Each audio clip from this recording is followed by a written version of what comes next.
Ok. Olá, boa noite a Desafio da todos e uva. todas. Temos tentado Agradeço entrar no desde máximo já, possível nas ao redes convite para como forma participação desses de não momentos. apenas mostrar o nosso Nós do trabalho, colegiado as do curso nossas de Filosofia da atividades, Uva e do mas de também mestrado contribuir com um acadêmico de debate. Filosofia da Uva, Temos tentado entrar no máximo possível nas redes como forma de não apenas mostrar o nosso trabalho, as nossas atividades, mas de também contribuir com um debate no sentido de tentar informar o quanto possível, né, como as nossas formas de vida, nossa forma de pensar, as nossas posturas diante da realidade podem impactar diretamente nas consequências da nossa vida e nos trouxeram até aqui. Realizaram o que o professor Emiliano realizou muito bem agora, mas também realiza muito bem nos seus vídeos subversivos, que é ocupar o espaço que a sociedade precisa, que é o espaço de pensamento. Hoje, eu venho trazer aqui uma reflexão muito mais voltada para o final do tema. O final do tema é que é o que será o amanhã. No entanto, a filosofia, ela não é futurologia. Desde os autores clássicos da filosofia, nós sempre fomos instigados a pensar que a mesma partiria de um estudo sobre o ser. Ela sempre partiria sobre um algo do qual nós nos encontramos diante. Nós confrontamos esse algo. E esse algo, ele nos assombraria, ele nos impactaria, ele nos chocaria, pelo simples fato de nós não sabermos o que ele é. E diante dessa posição, diante dessa questão, em que esse algo coexiste conosco e muitas vezes convive conosco, nós seríamos levados a buscar saber o que ele é, captar a sua definição, o seu sentido, o seu significado. É isso que moveria a filosofia. É isso que moveria toda e qualquer ciência. Então, após essa captação, essa compreensão do que as coisas são, nós poderíamos fazer uma apropriação desse conhecimento. Então, enquanto humanidade, foi isso que nós fizemos. Nós aprimoramos esses conhecimentos e transformamos eles em técnicas, em tecnologias e aplicamos para uma melhoria de nossa vida enquanto sociedade, enquanto humanos, ou pelo menos de alguns dessa sociedade. Mas o que importa nesse início de nossa conversa é que nesse processo a percepção de que nós precisamos de um algo, de um objeto, de um fato, de um discurso para nos debruçarmos sobre eles, isso é algo que é próprio da filosofia. A filosofia precisa disso. E isso nós descobrimos lá no começo, já com o pré-socrático Parmênides de Eleia, ele nos alertara que do não ser, daquilo que não é, nós não podemos falar, não nos é permitido falar daquilo que não é. Não nos cabe pensar sobre algo que ainda não é, pois nada poderíamos sobre ele falar, chama atenção Parmênides. E sobre o que não se pode falar, deveríamos calar, lembrando o adágio do filósofo austríaco Ludwig Wittgenstein. Logo, como é que nós podemos interpretar os acontecimentos futuros? Como podemos falar sobre o futuro, sobre o amanhã? Já que, por definição, ele ainda não é. No século XIX, Hegel, filósofo alemão, impôs uma tarefa específica para a filosofia. Ela teria que pintar o seu cinza sobre o cinza da realidade.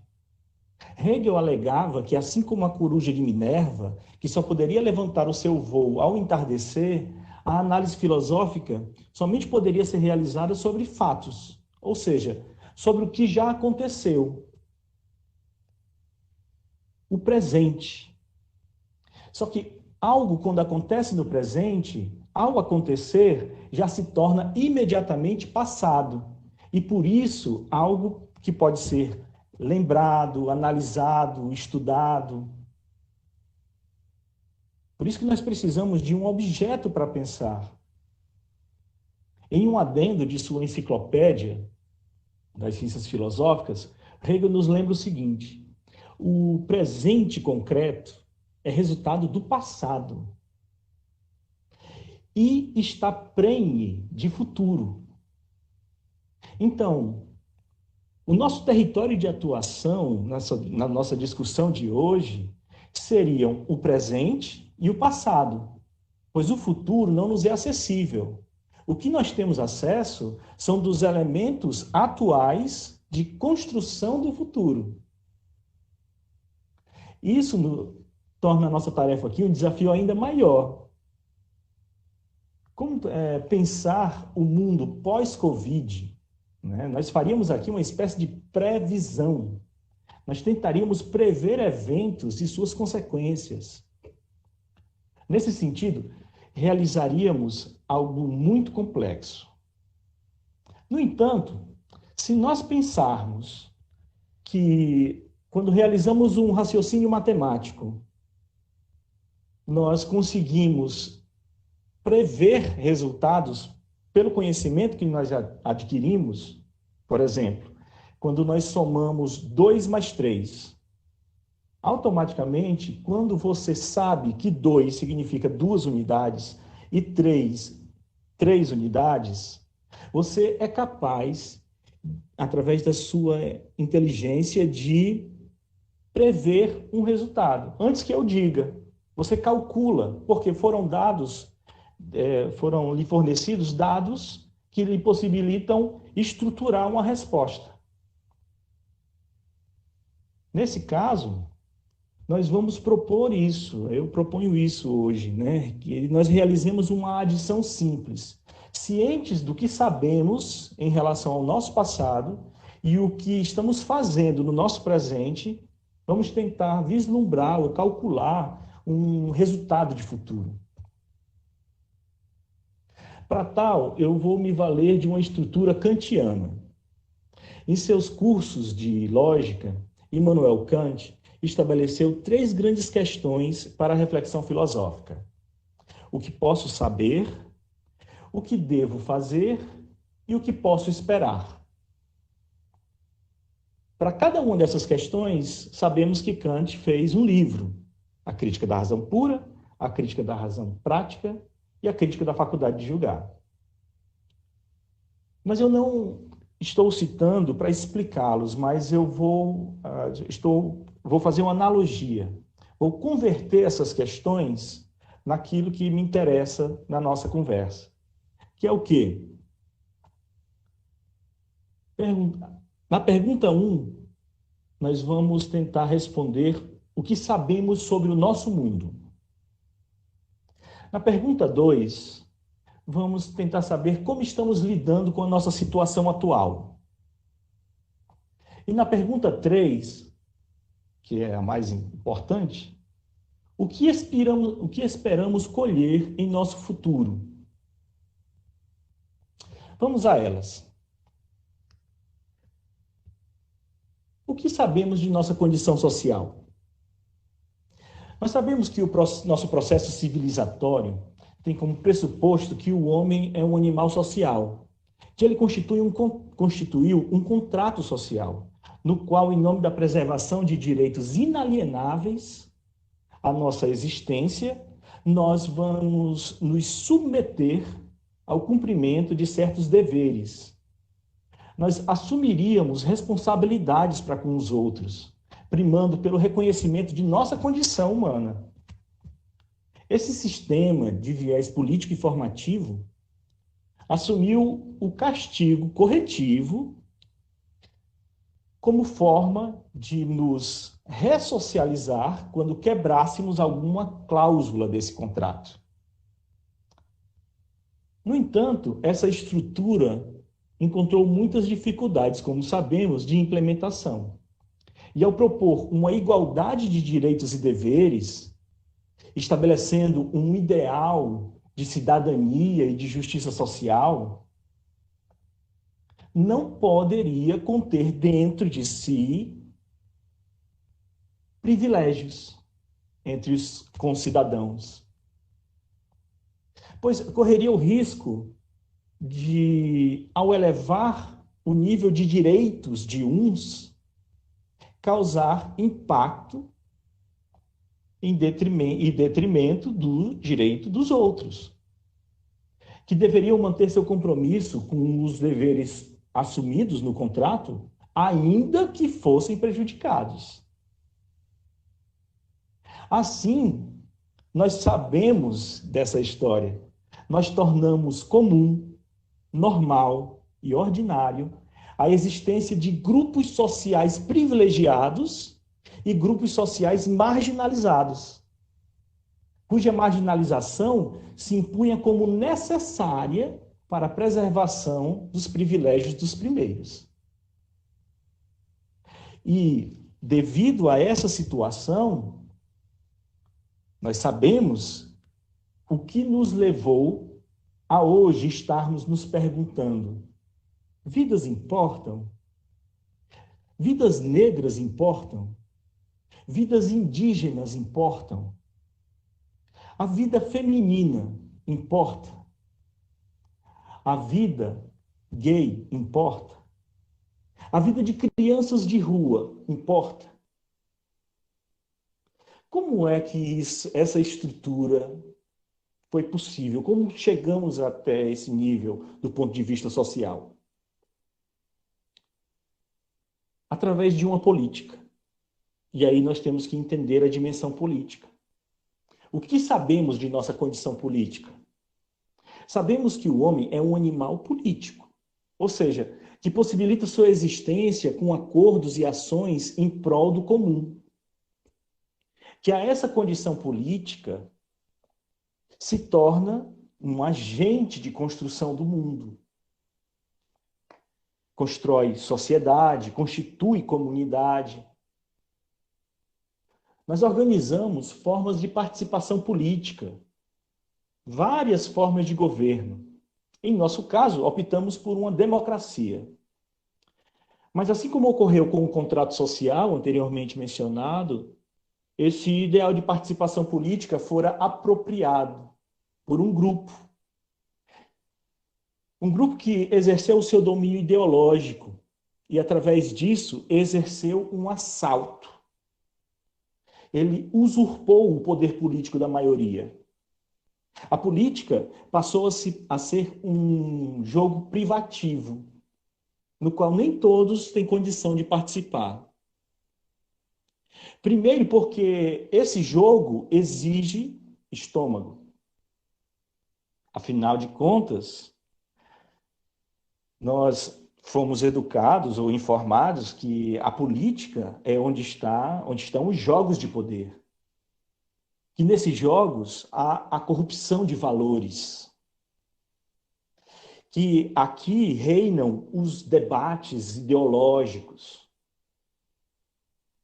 Daqui surgiram mensalões, fake news, gabinetes do ódio.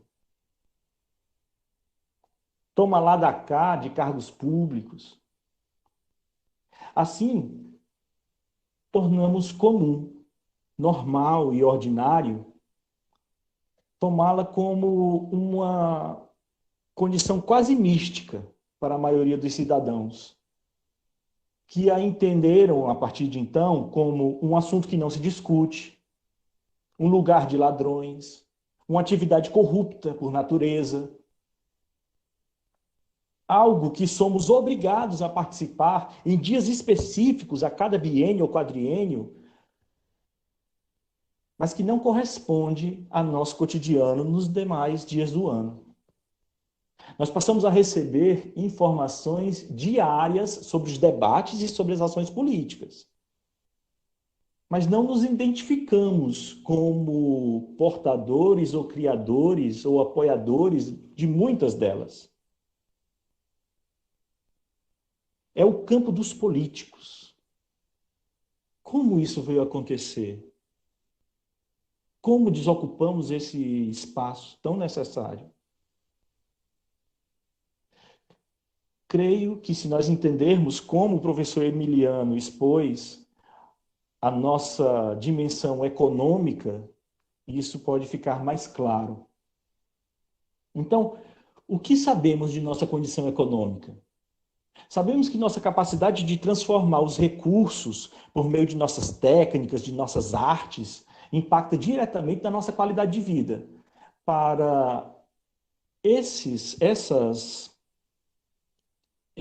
produtos, nós atribuímos valores e passamos, com o tempo, a desenvolver modalidades de comercialização dos mesmos. Visamos estabelecer padrões para a realização de troca de serviços e de produtos. Criamos moedas, o famigerado dinheiro. E quando ele foi criado, causou em nós a necessidade de gestar, gerir, administrar riquezas. Tais serviços e produtos poderiam ser repartidos em comum, não é verdade? Nós poderíamos primar pela igualdade, pelo bem-estar social. No entanto, alguns perceberam que quanto mais raros e exclusivos nós tornássemos esses produtos e esses serviços, mais riquezas eles gerariam para os indivíduos que as portavam. Surgiu uma necessidade de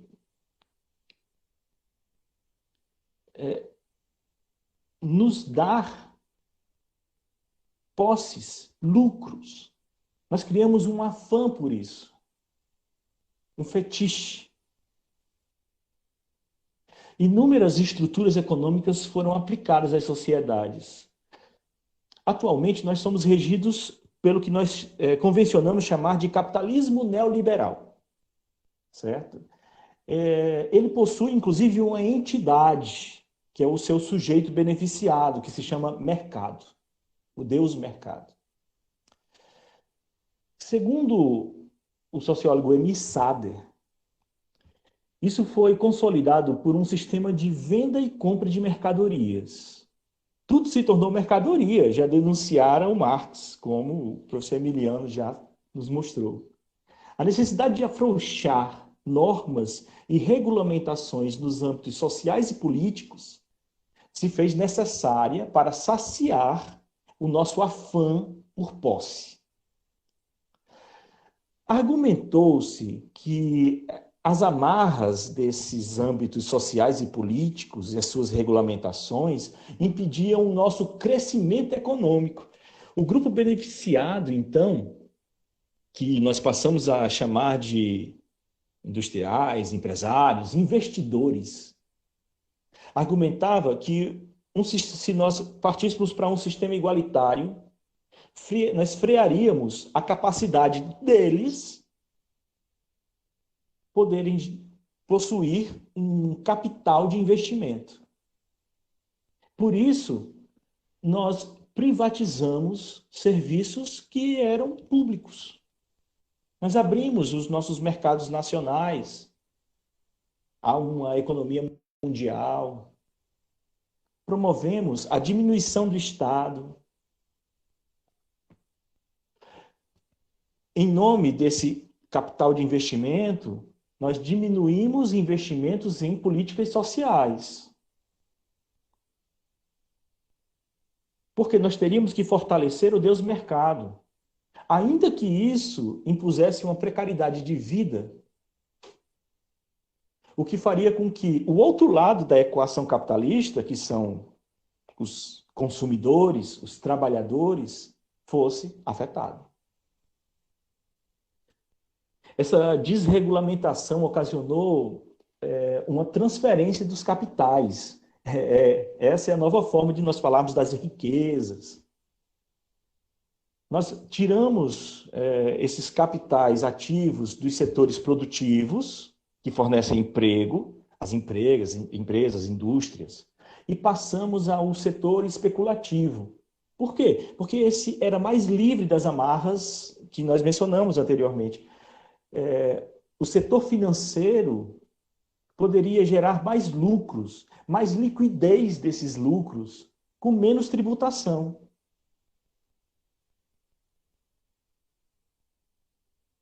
e nós tornamos isso comum, normal, ordinário. Assumimos que assumimos o pensar que o capital não foi feito para produzir bens,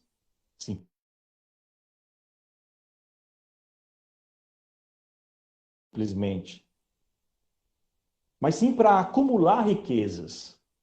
Ora, se nós precisarmos acumular riquezas, para que alguém acumule, tem que faltar alguém, porque a riqueza ela é finita. O que nós produzimos é finito. Então, alguém vai ter que ficar de fora dessa partilha. Então, nós convencionamos a criar elites com riquezas e bolsões de miséria, como partes constituintes de um sistema econômico. E olha que, como o professor Emiliano já citou, isso impactou diretamente em nossa questão ambiental.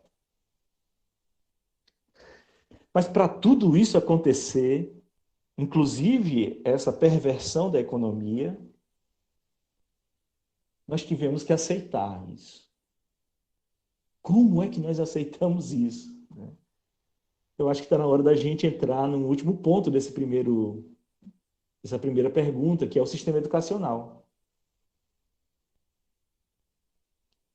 Nós podemos estabelecer como comum que o processo educacional ele pode se dividir em 3 momentos: alimentar os alunos com todas os conhecimentos, os valores, as tradições e os desenvolvimentos que a ciência produziu. Nós podemos conduzir, outra face da educação, esses alunos como pessoas que já passaram pelo processo, enquanto professores, a educação acontece como uma condução, uma alimentação e também como uma criação. Nós iríamos nesse processo formar esses novos cidadãos em pessoas capazes de criar soluções para novos problemas, para novas questões, que eles com certeza iriam enfrentar. No entanto, como os outros pontos, a nossa sociedade, influenciada justamente por eles, estabeleceu uma esquisitice. Nós dividimos tipos de educação. E nós notaremos que esses tipos de educação não se adequam ao conceito dito agora acima. Uma educação voltada para uma massa, baseada apenas em uma ideia bem simples. Você precisa ler, escrever e contar. E na qual as demais disciplinas, eles seriam um conhecimento opcional, não necessário. Você poderia desconsiderar o importante mesmo, é ler, escrever e contar. Os demais são acessórios, não são substanciais.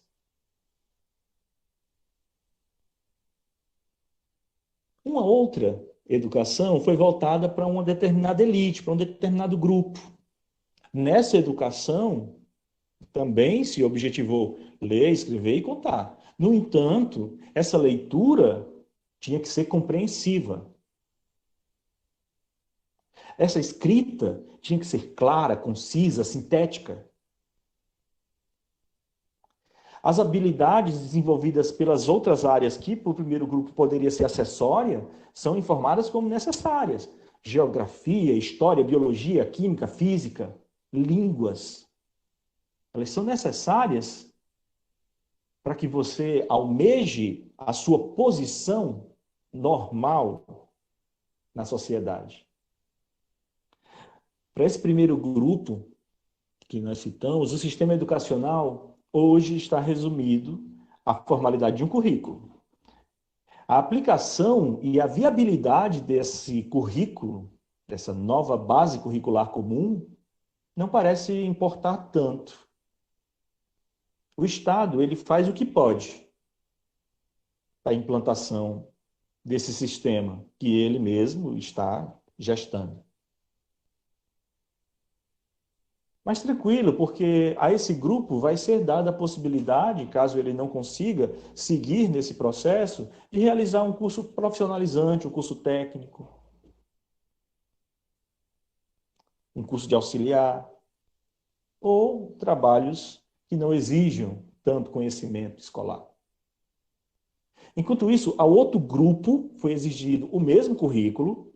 No entanto, esse grupo ele possui formas efetivas de implantação, tecnologias, ferramentas, estrutura.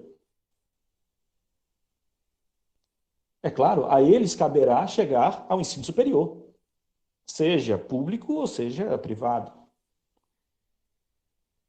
É claro que nós sabemos que o campo da educação, ele possui uma flexibilidade, às vezes maior do que os outros, porque alguém por conta própria, independente da sua condição social ou financeira ou cultural, pode muito bem sair da Matrix, deixar essa caverna imposta tão sistematicamente. Mas nós sabemos que durante muito tempo, esse grupo sequer possuía a possibilidade de uma educação universal.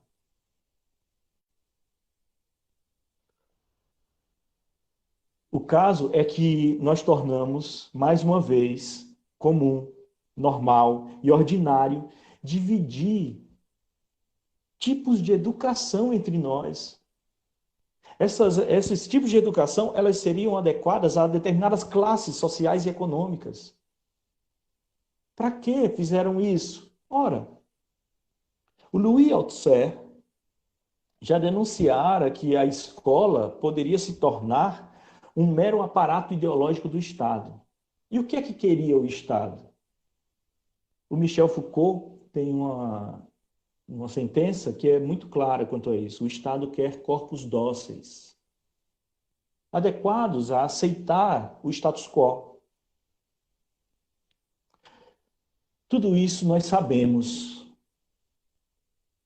Existem mais coisas que nós sabemos, mas vamos parar por aqui, porque o que me interessa agora é saber, mediante tudo isso que aprendemos, como é que nós estamos agindo, como é que nós estamos escolhendo as nossas formas de fazer o mundo, de construir o mundo. Nós somos herdeiros de todas essas consequências, certo? Que eu citei até agora. Mesmo que você pertença a um determinado grupo, você sofre as consequências do outro grupo. Ainda somos capazes de... Mas nós somos capazes também de partir de nossas conquistas. É claro que não foi só tristeza, né? Dor e ranger de dentes. Nós conquistamos muitas coisas. E para cada uma das dimensões que eu apresentei agora, nós tivemos conquistas extremamente relevantes que impactaram diretamente na qualidade de vida. Ainda que nem todas essas conquistas sejam universalizadas. Atualmente, nós estamos enfrentando uma crise de saúde, uma pandemia mundial de Covid-19. Deixa eu dizer 2019, né? Covid-19. O vírus já colheu cerca de 5.000 vidas no Ceará, 49.000 vidas no Brasil, 440.000 vidas no mundo. Número de hoje. E para que a gente não veja isso somente como números, colheu a vida do senhor Manuel Messias Freitas Filho, classificado como a primeira vítima do Covid-19 no Brasil. E não somente ele, mas 2 pessoas da família dele. Essa família perdeu 3 pessoas. O Covid colheu a vida do adolescente Yanomami, Alvanei Chirichana, o primeiro indígena a morrer. E aqui no Ceará, o Covid colheu a vida do senhor José Maria Dutra, a primeira vítima do nosso estado. São só alguns, são simbólicos, porque faz 3 meses essas informações, algumas 2 meses, 1 mês. E nesse pouco tempo, de lá para cá, nós chegamos a um número de 49 mil. O fato é que nós não temos tratamento e vacina consensual, segundo as entidades de saúde. Diante desse quadro, as nossas ciências, as nossas conquistas agiram. Cada uma no seu campo, elas nos forneceram informações, produtos, tecnologias, elas nos proporam hábitos paliativos a fim de preservar, controlar e cuidar de nós, protegendo-nos da disseminação da doença. Considerando ainda que as outras enfermidades, elas não desapareceram por causa do coronavírus, né? Nós absolvemos em nossa precária estrutura de saúde o coronavírus. Precária porque ela sofre das consequências da corrupção, das dimensões que nós analisamos lá atrás. E ainda contamos com a subnotificação de casos. No mundo, hoje estima-se que nós tenhamos 8 milhões de infectados. No Brasil, pesquisadores da UFPEL já nos demonstram que, quem sabe, nós estejamos com um número 9 vezes maior em relação do que nós temos hoje, na realidade. Nós temos que considerar ainda que nós temos no mundo populações na África, na Ásia, nas Américas, principalmente na nossa, na América do Sul, que não possuem sistema universal de saúde, que não possuem nenhum programa de renda básica social e mesmo que não possuem nenhum tipo de política de seguro-desemprego. A Comissão Econômica para a América Latina e Caribe, a CEPAL, estima que nós tenhamos, até o final do ano, por conta da pandemia, aumentado em mais 11 milhões o número de desempregados. O impacto disso vai ser a criação de bolsões de misérias no nosso continente. Mas, é claro, nós já temos bolsões de miséria, mas seriam bolsões de misérias a um nível que o próprio sistema que exclui, ele não consegue absorver. Ele não consegue contar com esse nível de exclusão. Então, as ciências e os governos, eles agiram, eles mobilizaram as ações, contando com a nossa capacidade de interpretação e compreensão das necessárias medidas para a contenção dessa crise, para só posteriormente se pensar em uma recuperações nacionais. Eu creio que não nos soa estranha a recomendação da quarentena, em nome de frear o número de casos, visando não estrangular nossa rede hospitalar. Então, nossa ação nesse sentido, que nós estamos fazendo hoje, parece ser um ponto muito tranquilo. Nós estamos aceitando o distanciamento social, nós estamos aceitando as nossas restrições de deslocamento, lockdowns, nós estamos aceitando educação à distância, estamos aceitando conviver com os demais pelas redes. No mundo do trabalho, nós estamos aceitando férias antecipadas, reduções de jornada de trabalho. As pessoas que aceitam tais condições e compreendem sua necessidade, infelizmente, gente, são um grupo muito específico. Eu vou chamar esse grupo de grupo 1. Ele é o grupo daquelas pessoas que têm condições de seguir. Mas estão fora dessa condição os trabalhadores informais, pessoas que moram no campo, os desempregados, os pobres e miseráveis, certos grupos identitários como índios, quilombolas, ciganos. Vamos chamar esse grupo de grupo 2, a partir de então. A esse segundo grupo, como é que nós devemos cobrar ações deles na pandemia? Não me parece justo cobrar ações no âmbito socioeconômico e político de quem foi, de forma consciente pela sociedade, excluído do seu direito de participar desse nosso resguardado estado de bem-estar social. Na verdade, a sua coexistência conosco implica de nós uma reação, pois sua condição de vulneráveis, párias, como dizia Hannah Arendt, vidas nuas, como dizia George Agamben, impõe de nós um compromisso para atenuar as suas dores. Atenuar porque todos nós sabemos que viver dói. Viver é difícil, mas não devia ser tanto assim. Então, nas nossas atuais ações de enfrentamento da pandemia, nós estamos focando no nosso bem-estar, no bem-estar dos nossos familiares e dos nossos amigos, e alguns de nós, participantes do grupo 1, estão com iniciativas que visam atenuar a falta de ação estatal na vida dos membros do famigerado grupo 2.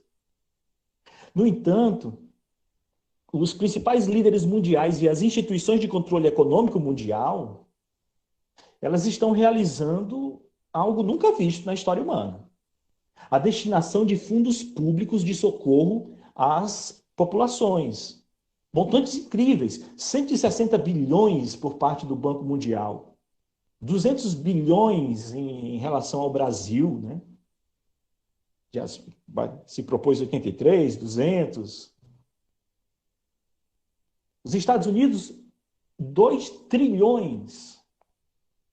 Caberia-nos, então, cobrar e fiscalizar a aplicação desses recursos em políticas públicas voltadas aos vulneráveis.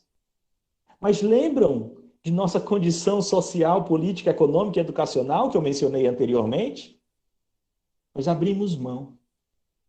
O impacto de nosso comum, de nosso normal, de nosso ordinário sobre a resposta à pandemia é angustiante. Nós temos que romper com essa normalidade. E muitos de nós estão rompendo. Nós estamos falando de ações de hoje, de agora. Nós temos muitas ações. Essas ações são muito viáveis e elas podem melhorar. E aí eu passo para a nossa terceira e última questão. Mediante sabermos como nós chegamos até aqui e da nossa atual resposta aos problemas do mundo pandêmico, chegou o momento da gente se questionar o que é que nós podemos esperar a partir da nossa ação atual e do nosso conhecimento. Se conseguíssemos responder de forma mais eficiente aos nossos problemas, o que é que nós poderíamos esperar do nosso futuro? Segundo o Rodrigo Echecopar e a Mariana Belmont, em um artigo do El País, se nós conseguíssemos cooperar, seja na escala macro das relações internacionais entre os países, entre os poderes republicanos do nosso país, entre os entes federativos, os estados, ou na escala micro, se nós conseguíssemos cooperar com o nosso bairro, com nossa vizinhança, no nosso ambiente de trabalho, com a nossa família, o que é que nós conseguiríamos com isso? Que futuro nós estaríamos legando? E se nós utilizássemos a globalização a nosso favor? Ou seja, se nós impulsionássemos estratégias de desenvolvimento local, regional, nacional e internacional? E se os ganhos econômicos com essa atitude servissem para atenuar e até, quem sabe, zerar a situação do grupo 2? E se nós ampliássemos as nossas atuais ações prioritárias, que são voltadas para esses vulneráveis? Para as mulheres, para as crianças, para a população negra, para os sem terra, para os sem moradia, para os trabalhadores formais e informais, para os agricultores familiares, para as comunidades quilombolas, para os povos indígenas e ciganos. As políticas públicas, pensemos bem, elas não deveriam ser voltadas justamente para os vulneráveis nessa crise? Se investíssemos todos esses montantes, que eu mencionei alguns, diretamente no combate da pandemia, não apenas, e é claro, nos hospitais, no sistema de saúde, mas se nós também aplicássemos em uma melhor educação, em melhores condições de moradia e até dar moradia, e melhores transportes públicos, por exemplo. E se esse custo não fosse pago pelos já escassos recursos dos trabalhadores, mas se ele fosse financiado por um fundo oriundo da taxação das grandes fortunas? Pois bem, meus amigos, para cada um desses pontos que eu levantei, existe um projeto de lei aprovado ou aguardando votação em nossas câmaras legislativas. Eles também estão aguardando sanção ou realização por parte dos nossos executivos, do nosso executivo. E quando eles são aprovados e não são executados, muitos deles estão aguardando análise e exigência de realização sob as penas da lei pelo nosso judiciário. Mas e se tais ações fossem consolidadas e somadas ao nosso esforço nos âmbitos social, político, econômico e educacional? Se nós nos convertêssemos em agentes de transformação no micro, cobrando o macro, o que seria do nosso amanhã? Muito obrigado pela paciência de todos. Nós abriremos agora um momento para perguntas, colocações. Para o professor Marcos Fábio, já tem um aqui no chat, que é do Iveson Gomes, que ele pergunta o seguinte: o CAI em Heidegger já não seria lançar-se para o futuro?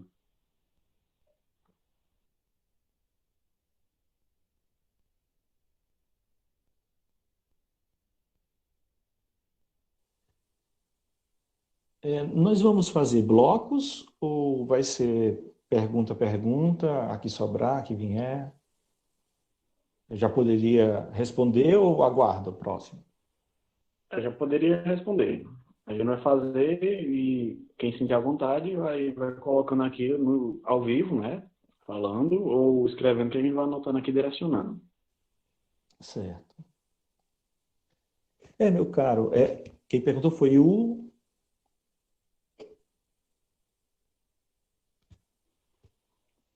Foi o Iveson Gomes. Ibson. Ibson, obrigado pela sua pergunta. Se nós pararmos para pensar, eu não sou um conhecedor assim aprofundado de Martin Heidegger, mas o Heidegger ele nos compreende como sem ser existencialista, nós somos uma espécie de projeto, um projeto de ser, um projeto de futuro, né?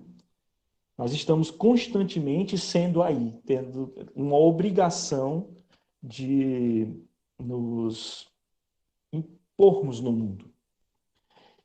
E nessa nossa projeção, nesse ser aí, nós temos que ser muito cientes de que quando nós surgimos nesse mundo, quando o ser se dá no mundo, nosso ser, ele já vem sujo de mundo. Ele já vem banhado com toda uma cultura, daquilo que o Hans-Georg Gadamer chamava de uma grande tradição. Nós temos uma série de condicionamentos, certo? Então, não dá para nós simplesmente dizermos que o Heidegger está falando que somos seres do futuro. Nessa perspectiva que eu trabalhei aqui, de que o futuro ele é sempre um filho do presente, que o presente é sempre prende futuro, e à medida que o futuro se efetiva, ele automaticamente se torna presente, e ao se tornar presente, ele já se torna passado, que é o paradoxo do tempo, né? Que o Agostinho já nos lançava, né? Fazendo um afago aí à colega Maria Célia. O Heidegger, ele pode ser uma forma de nós enxergarmos essa questão, de nós nos entendermos enquanto seres em construção, seres inacabados. Essa perspectiva, ela é muito encontrada em diversos autores, inclusive em um que é nosso patrimônio, né? Que é Paulo Freire. Paulo Freire já nos dizia que nós somos seres inacabados. Nós estamos ali enquanto um projeto para ser. Né? Nós nunca paramos, nós nunca nos completamos. Nós estamos sempre em um processo de acontecimento, o que nos força a considerar cada momento presente como um momento definidor, um momento determinante.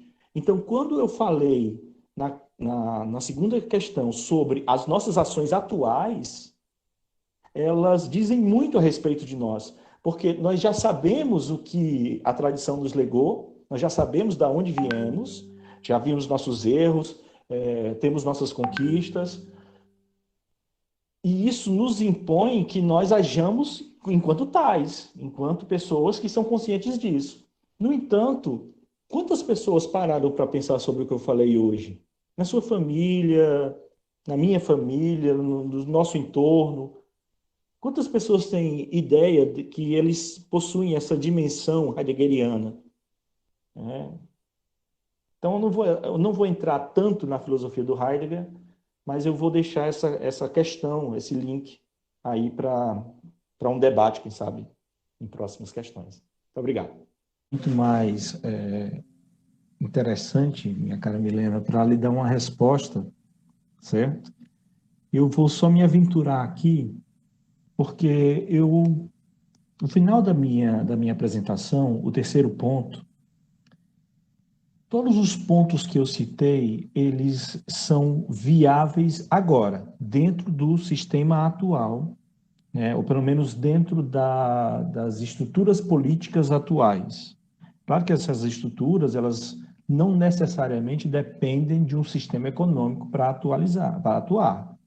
Muitas dessas ações, inclusive, elas são justamente respostas em nome de uma proposta comunitária, de um ethos comunitário, a problemas causados pelo capital.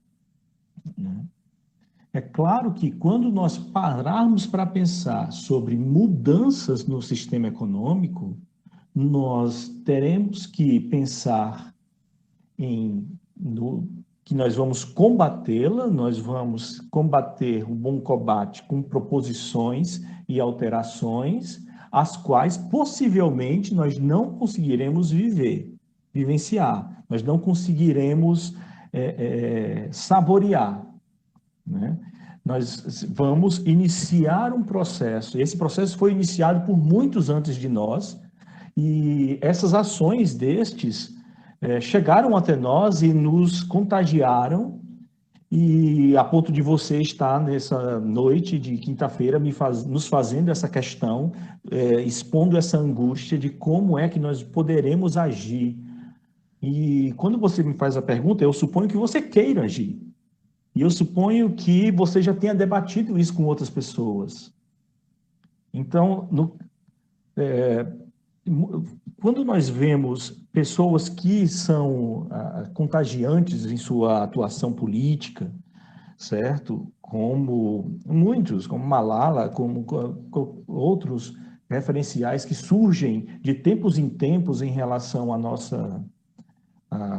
nossa atuação política, né? de crítica ao sistema, nós temos que pensar que elas são pessoas comuns como nós, que colocaram a cara à tapa, né?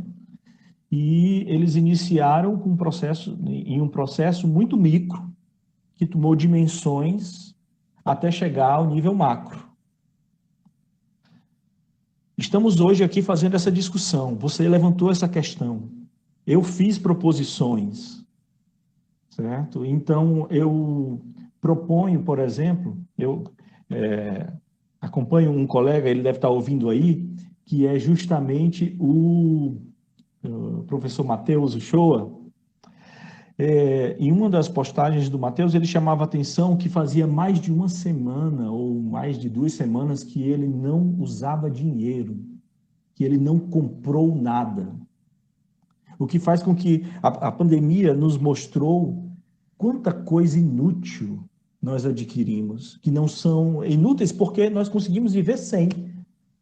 Coisas que o bendito do capital lançou, né? Coisas que o professor Emiliano já nos colocou, de que o capital, ele forja produtos, ele forja mercadoria, em cima de mercadoria, anexada à mercadoria, para nos empurrar isso, e nós vamos comprando isso sem mais.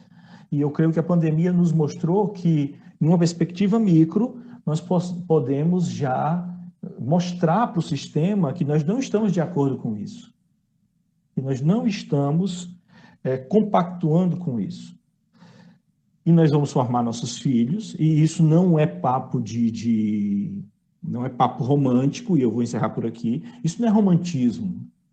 Eu sou pai de uma menina de 7 anos, e muitos valores que eu vivenciei e que hoje eu tenho a capacidade de analisar, de que não são bons, não são necessários, não são urgentes, que justamente eles causam reprodução desse sistema, eu tento mostrar para ela, eu tento tirá-la desse circuito, sabe? Sair desse circuito, tirar desse circuito e propor algo. E as propostas, caso não venham de nós, podem ser apoiadas, as propostas de outros. Propostas de âmbito econômico, de âmbito social. Aqui mesmo no nosso bairro, em Sobral, no bairro onde eu moro, nós estamos trabalhando com compras rápidas. Elas são feitas em nosso circuito, em nosso bairro, para alimentar a economia local, a economia específica do nosso bairro. Em lugar de irmos aos grandes conglomerados, que inclusive é até um risco para a gente ir para esses grandes supermercados. Então, no caso, eu creio que, objetivamente, a sua resposta, para a sua questão, ela deva ocorrer no nível de formação de novas gerações e de rompimento das gerações atuais com esses padrões. Ok? Professor Marcos Fábio, em nome de toda a equipe do webinário Filosofia em Rede, o Jonas, a Liette, a Brenda, o Ismael, o Mike, a Távila, o Rodrigo, cada um num canto do estado do Ceará, fazendo o seu possível diante das possibilidades que a internet nos deixa, né, para fazer esse evento acontecer. Eu, particularmente, é uma honra para mim estar aqui com vocês. Eu fui aluno dos dois na UES em 2016, no mestrado. É um imenso prazer sempre reencontrá-los. O professor Marcos Fábio, inclusive, eu tive o prazer de encontrar pessoalmente em 2016, lá em Sergipe. E a gente vai se esbarrando nesses eventos assim, né, da melhor maneira possível. No caso, eu que agradeço ao Instituto Trilhas e a toda a equipe. Parabéns por ocuparem esse espaço. Ele é extremamente necessário. Espero que eu tenha participado e dado minha contribuição a contento, de forma que faça valer esse trabalho hercúleo que é o de nós entrarmos e permanecermos nas redes sociais, gerando debates relevantes e que causem um impacto. Esse impacto, assim como qualquer tipo de ação contagiante, ele precisa começar por alguém, por um, por dois, por três. Os vídeos vão continuar aí, que eu vi que vocês estão postando. Então, no caso, eu tenho muito a parabenizar e agradecer por essas ações. Parabenizo também o colega Emiliano, parabéns pelas exposições, aprendi muito também, como sempre. Aprendo muito com os textos do Emiliano, pelo o escasso contato que nós temos no nosso dia a dia e estarmos em cidades diferentes. E todas as vezes que o ouço, sempre aprendo muito. Parabéns a todos. Avante, gente!